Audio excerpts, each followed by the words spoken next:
For something like 35만 달러, we just say 350. Emma, I was at the bank yesterday and I completely froze when I had to say a large amount.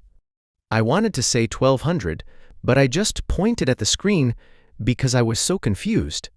That is such a common struggle for English learners because numbers are a whole different language. It's not just about the digits, but how we group them in our minds. Exactly. I kept thinking, should I say 1200 or 1200? My brain felt like it was short-circuiting while the teller just waited. Both are actually correct, but they carry a slightly different vibe depending on the situation. For everyday amounts like money or years, we often use the shorter 100 version.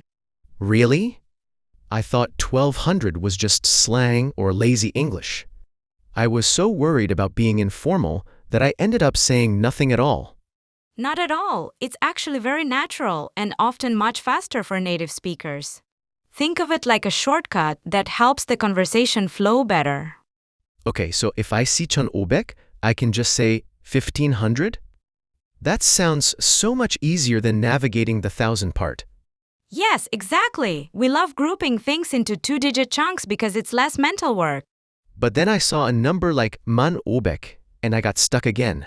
Does the 100 rule still work when the number gets that big? That's a great question, and usually we stop using the 100 shortcut after we pass the teens. For 1500, we almost always go back to 10,500. Oh, I see where I went wrong. I tried to say 100 and 500, and it sounded ridiculous. I felt my face getting hot as soon as the words left my mouth. Don't be too hard on yourself, Alex. Numbers like that require a specific rhythm that only comes with practice. It's the commas that mess with me the most. In my head, I'm trying to count the zeros instead of looking at the groupings. That's the secret trick. The commas are actually your best friends because they tell you exactly when to say 1,000 or 1,000,000. I wish they felt like friends, but right now, they feel like obstacles. For example, how do you handle a long price like 4,250달러? For that one, I would usually say 4,250. Or if I'm in a rush, I might just say 4,250. Wait, 4,250 for over $4,000? Isn't that confusing for the person listening? Context is everything in English. If we are talking about a car price, everyone knows 4,250 means 4,250. That feels so risky to me. I'm always afraid someone will think I mean $42.50. I get that fear, but usually the price of the item makes it obvious. You wouldn't buy a car for $42, right? Good point, unless it's a very small toy car. But what about even bigger numbers, like house prices? For something like 35만 달러, we just say 350,000. Notice how we keep the 1,000 at the very end of the group. 350,000. Okay, that one actually feels more logical than the hundreds shortcut. It is more logical, but the and can be tricky. British speakers love the and, while Americans often skip it. I noticed that. I heard someone say 350,000 without the and I thought they made a mistake. Nope, just a regional difference. Both are perfectly fine, so you can choose whichever feels more comfortable for your tongue. What about decimals, Emma? I saw a price tag that said 99.99 달러, and I didn't know if I should say point or cents. For prices, we usually just say 99.99. We don't even say the word dollars or cents most of the time. Really? Just two numbers back to back? That feels so naked and unfinished to me. It's the efficiency of spoken English again.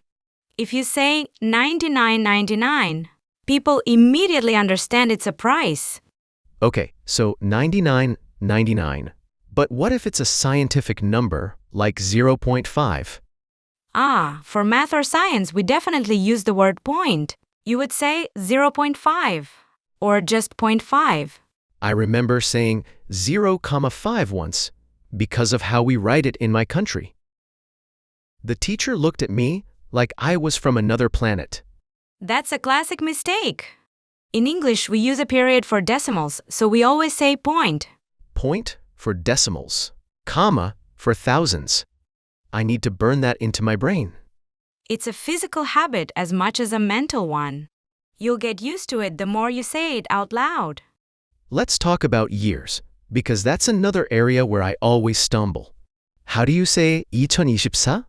Most people say 2024.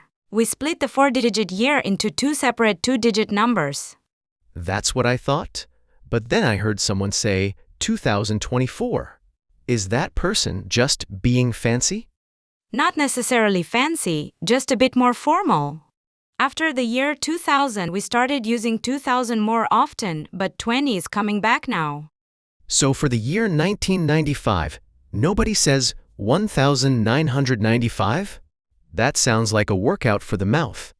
Exactly, that would be way too long. We always say 1995 for years in that century. It's funny how we change the rules just to save a little bit of time. Language is always evolving to be faster. Even phone numbers have their own special rhythm. Oh, phone numbers are a nightmare. I tried to give mine yesterday, and I said 987, and the guy stopped me. Yeah, we never use 100 or 1000 for phone numbers. We just list each individual digit one by one. So it should be 987? That feels like I'm a robot. It might feel robotic, but it's the only way to make sure the other person writes it down correctly. What about the number 0 in phone numbers? I hear people saying "oh" instead of 0. You're right, O is extremely common because it's faster to say than 0. So 505 instead of 505? I always worry O sounds too much like the letter O. It is the letter O, but in the context of a phone number, everyone knows it represents the digit 0.